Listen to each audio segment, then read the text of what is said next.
Betul ke Tan Sri membuat sidang media ini kerana tidak berpuas hati kehilangan jawatan? Tak betul. Ini bukan soal jawatan sama sekali. Sebenarnya jawatan tu kalau Presiden ambil silakan. Itu yang Tan Sri sebut. Maksudnya beliau tidak pedulikan sangat pasal jawatan.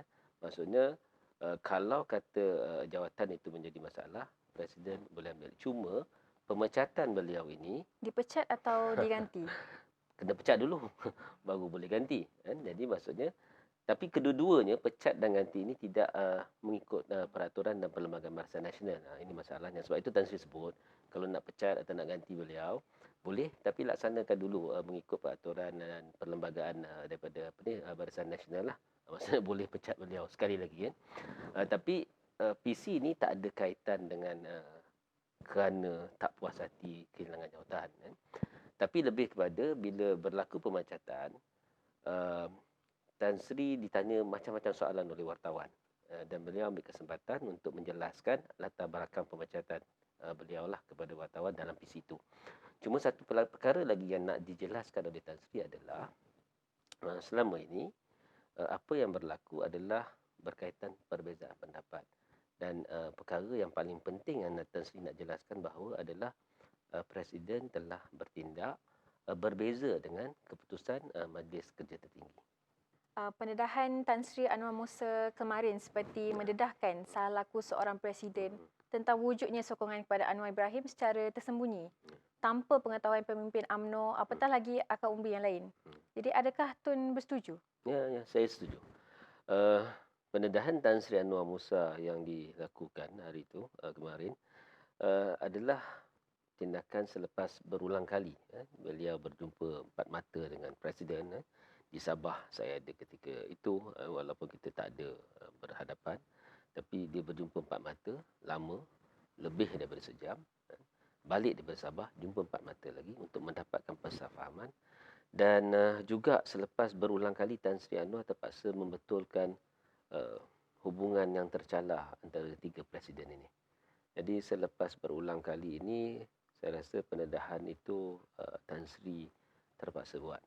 Lebih-lebih lagi, dengan pemecatan Tan Sri Anwar ini, seolah-olah ada usaha untuk menghalang Tan Sri Anwar daripada memberikan pandangan yang berbeza ke dalam platform-platform UMNO dan Barisan Nasional. Dan pendedahan ini juga berikutan terdapat usaha yang begitu bersungguh-sungguh untuk melaksanakan jajaran politik baru yang melibatkan Anwar dan DAP. Saya ada baca kenyataan Ketua Penerangan UMNO yang dikeluarkan tadi yang berkaitan dengan keputusan-keputusan MKT. Ini bukan soal, kita tidak mempersoalkan keputusan-keputusan MKT. Sebab selama ini Tan Sri bertindak berdasarkan keputusan MKT. Misalnya keputusan MKT adalah untuk mengukuhkan muafakat nasional. Keputusan MKT juga untuk kita bekerjasama dengan PAS dan Bersatu. Keputusan MKT juga adalah untuk kita menyokong Kerajaan Perikatan Nasional dan menyokong Perdana Menteri. Keputusan MKT juga menyebut no Anwar dan no NDAP.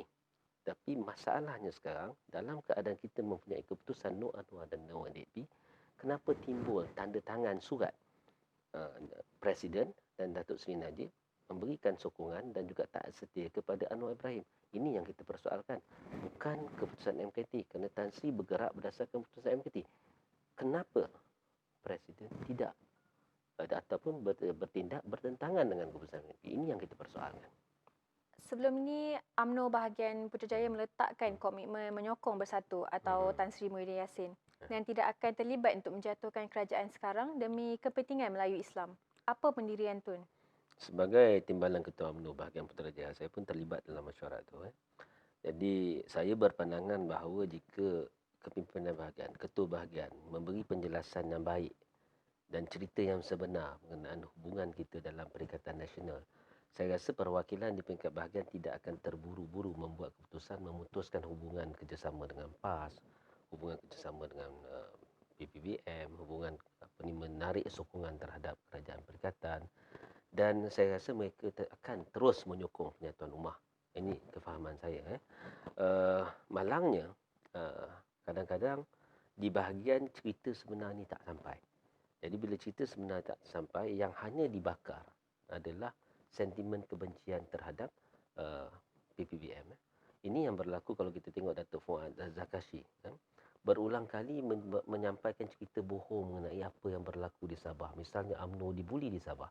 Sedangkan bila wartawan tanya Datuk Ahmad Masdan, benarkah UMNO dibuli atau tidak? Ahmad Masdan sendiri tak berani mengaku bahawa UMNO pernah dibuli. Maksudnya perwakilan tidak mendapat maklumat yang betul sebelum menyokong usul tu? Ya, pada pandangan saya, ya.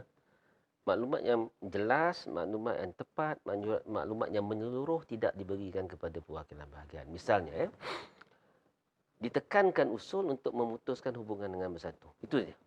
Kan? Tapi tak diceritakan selepas hubungan dengan PPBM ini diputuskan. Apa nak jadi selepas tu? What happen next? Tak diberitahu, tak dijelaskan. Okey, kita putuskan hubungan dengan PPBM. Kita putuskan hubungan dengan Perikatan Nasional.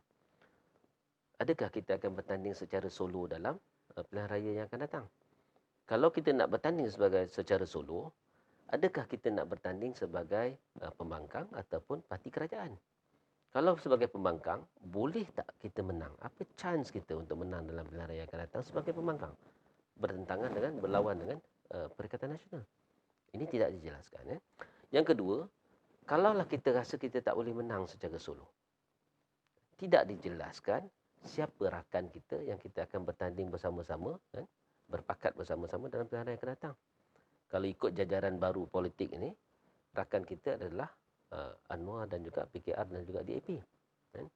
Kalau kata kita berpakat dengan PKR dan DAP, yang tidak dijelaskan juga adalah adakah kursi-kursi UMNO tidak terjejas. Pada pandangan bahagian tertentu, ketua-ketua bahagian tertentu, yang nak bertanding di kursi-kursi yang dimenangi oleh PPBM. Mereka mungkin rasa kalau putuskan hubungan dengan PPBM, mereka dapat bertanding di kursi itu. Ya, kursi PPBM. Tapi tidak dijelaskan kepada ketua-ketua bahagian ini dan juga bahagian perwakilan-perwakilan bahagian, kalau mereka bekerjasama dengan Anwar, PKR dan juga DAP, bukan bermaksud kursi UMNO tidak terjejas. Akan terjejas juga. Tidak kata hanya bersatu saja bertanding di kursi UMNO. Misalnya kalau di wilayah, kursi Lemah Pantai, kursi Setiawangsa, ini dimenangi oleh PKR. Kalau kata mereka bekerjasama dengan Anwar dan juga dengan DAP, seat ni UMNO tak akan bertanding. Begitu juga dengan Pasir Gudang. Begitu juga dengan Kota Raja, itu seat PAN. Shah Alam, seat PAN. Kalau kerjasama dengan DAP dan Anwar, maksudnya kursi itu tetap akan ditandingi oleh PAN. Bukan oleh UMNO. Kita lihat saja. Perkara ini tidak dijelaskan sebaik-baiknya ke perwakilan bahagian, maka perwakilan bahagian ingat, bila bawa usul putuskan hubungan dengan Bersatu, mereka boleh bertanding di situ. Bila bawa saja usul putuskan hubungan Bersatu, masalah UMNO semua akan selesai. Tak, dia tak jadi macam itu. Situasi pergeseran pemimpin UMNO itu sendiri merisikokan UMNO untuk ditolak sekali lagi oleh rakyat pada PRU akan datang. Adakah Tun setuju? Setuju. Sebab itu pada pandangan saya, pertikaian, pergeseran, perbalahan ini kena diselesaikan segera. Salah satu cara untuk kita selesaikan adalah memberi pendedahan apa yang berlaku sebenarnya. Jangan ada dua cerita, jangan ada dua wayang. Depan cakap lain, belakang cakap lain. Akhirnya ahli kita tidak dapat mendapat maklumat yang jelas, maklumat yang tepat, maklumat yang penuh, dan mereka membuat keputusan berdasarkan maklumat yang disampaikan kepada mereka. Lebih-lebih lagi, lebih buruk lagi kalau kata yang sampai kepada mereka hanyalah sentimen yang dibakar.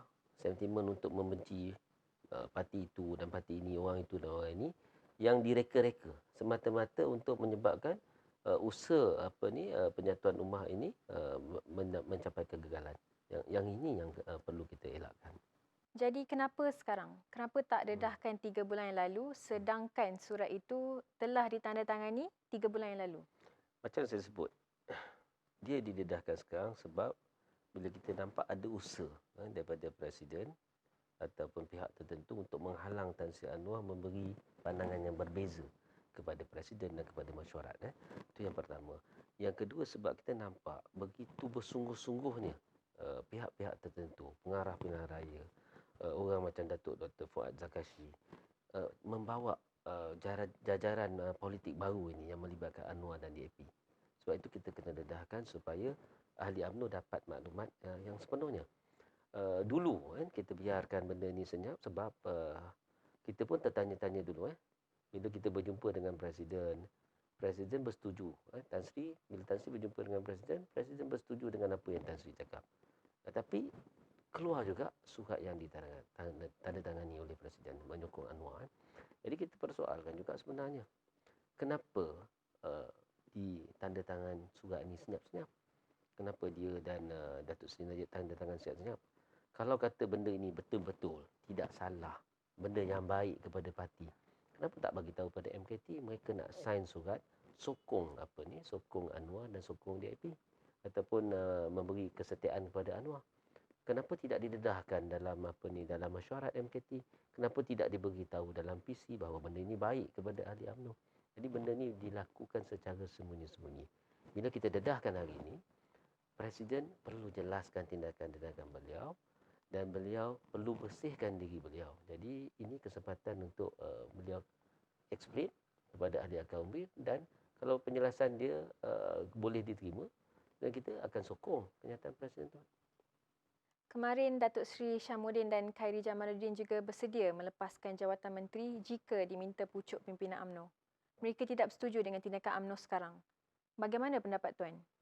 Pada saya hanya boleh bersetuju jika arahan untuk melepaskan jawatan ini memberi manfaat yang paling banyak kepada parti atau kepada rakyat, kepada ahli, kepada perjuangan dan kepada ekonomi dan negara. Saya tak boleh bersetuju kalau arahan ini akan mendatangkan kerugian kepada parti, mendatangkan kerugian pada negara, pada ekonomi dan sebagainya. Sebab itu kita kena jujur kepada diri sendiri. Arahan melepaskan jawatan ini sebenarnya untuk apa? Kalau kata untuk rakyat, adakah benar-benar arahan ini untuk rakyat? Adakah arahan ini benar-benar untuk mengembalikan ekonomi yang perlu dipulihkan? Yang ini kita kena jelas. Keputusan Majlis Tertinggi semalam memutuskan kerjasama dengan Bersatu. Adakah UMNO perlu meletakkan hala tuju dan pendirian parti dengan jelas untuk bekerjasama dengan siapa? Sefaham saya daripada kenyataan akhbar Ketua Penerangan tu tidak disebut bersetuju untuk memutuskan hubungan dengan PPVM. Yang disebut daripada bacaan saya adalah bersetuju untuk membawa usul memutuskan hubungan dengan PPVM ke Perhimpunan Agung UMNO dan dibahaskan di sana. Itu yang saya faham. Jadi tak benar kata keputusan MKT telah bersetuju memutuskan. Ini baru diberikan usul. Maksudnya di peringkat bahagian dah buat usul. Kita terima baik usul-usul yang dibuat oleh bahagian. Cuma kita akan bahaskan. Apa yang saya harap daripada hari ini sampailah 31 hari bulan semasa Perhimpunan Agung UMNO, ada usaha untuk menjelaskan kepada ahli-ahli di peringkat bahagian dan perwakilan-perwakilan supaya faham mengenai cerita yang penuh mengenai hubungan kita dalam PPVM, perikatan dan sebagainya. Dan apa hala tuju selepas itu. Sebab kalau kata kita tak jelas nanti, apa yang saya takut adalah perwakilan kita semasa Perhimpunan Agung UMNO membuat keputusan berdasarkan emosi dan juga berdasarkan sentimen kebencian yang disandarkan kepada cerita yang direka-reka, bukan cerita sebenar, bukan fakta. Perbezaan pendapat dengan pucuk pimpinan terutamanya Presiden UMNO, Datuk Seri Dr. Ahmad Zahid Hamidi, merisikokan siapa sahaja boleh dipecat jawatan dalam parti. Adakah Tun bersedia? Pada saya, bila saya mula mempersoalkan tindakan pengkhianatan ini, pada saya bersedia berhadapan dengan apa-apa risiko. Sebenarnya bukan saja risiko dipecat, tapi risiko untuk katalah orang lain pun takut juga risiko untuk tidak dinamakan sebagai calon dalam pilihan raya misalnya. Dan saya sendiri sebagai timbalan Ketua UMNO bahagian, saya ada peluang untuk menjadi calon dalam pilihan raya yang akan datang. Cuma bagi saya melakukan ini atas sebab prinsip. Prinsip saya terlibat dalam parti, dalam perjuangan ini adalah dengan UMNO ini adalah kerana saya nak memperjuangkan perjuangan agama, bangsa dan tanah air. Dan tentulah kita meletakkan Islam sebagai asas tertinggi dalam perjuangan kita dan ummah juga dalam asas perjuangan kita. Jadi ini bukan soal, pada saya tak penting soal jadi calon atau tidak. Pada saya lebih penting untuk untuk kita memastikan UMNO terus berpegang pada prinsip perjuangan Abata tadi. Kalau tak guna kita sebenarnya jadi calon. Kalau kata rakan yang kita terpaksa kompromikan nanti adalah Anwar Ibrahim, DAP, yang terang-terang prinsip dan ideologi perjuangannya sangat bertentangan dengan UMNO. Tak guna kalau kita menang pilihan raya dan kita terpaksa mengulangi senario Tun Dr. Mahathir, terpaksa bekerjasama dengan DAP dan akhirnya mereka menyesal. Sehingga mereka sendiri meruntuhkan kerajaan Pakatan Harapan dulu. Saudara selalu dilihat sebagai seorang yang sentiasa mempertahankan institusi, termasuklah institusi Presiden. Kenapa sekarang berbeza? Memang kalau tengok track record saya, prinsip saya, itu pegangan saya selama ini adalah memang saya mempertahankan institusi di mana saja saya berada. Cuma kali ini berbeza kerana ada dua perkara yang berbeza. Pertama, saya sebagai ahli memang akan mempertahankan institusi. Tapi kedua adalah menjadi tanggungjawab pemegang jawatan untuk mempertahankan dan menjaga nama baik institusi juga. Jadi dalam kes ini, Datuk Seri Zahid Hamidi telah mengkhianati dan juga mencemarkan institusi Presiden apabila beliau telah menandatangani surat berjanji dengan setia dengan Anwar Ibrahim dan menyokong Anwar Ibrahim. Ini bertentangan dengan keputusan dasar dan keputusan Majlis Kerja Tertinggi. Sepatutnya sebagai Presiden, beliau menunjukkan contoh yang baik kepada ahli apabila keputusan telah dibuat oleh Majlis Kerja Tertinggi. Apabila keputusan telah dibuat oleh mesyuarat-mesyuarat kita di peringkat bahagian dan sebagainya. No Anwar dan no DAP. Jadi sepatutnya tidak ada lagi usaha untuk menyokong Anwar, untuk usaha untuk membuat kerjasama dengan Anwar dan DAP. Malangnya, amanah, malangnya keputusan parti ini, keputusan ahli tadi telah dikhianati oleh Presiden sendiri. Adakah Tun tak takut dilabel sebagai jurucakap PBBM?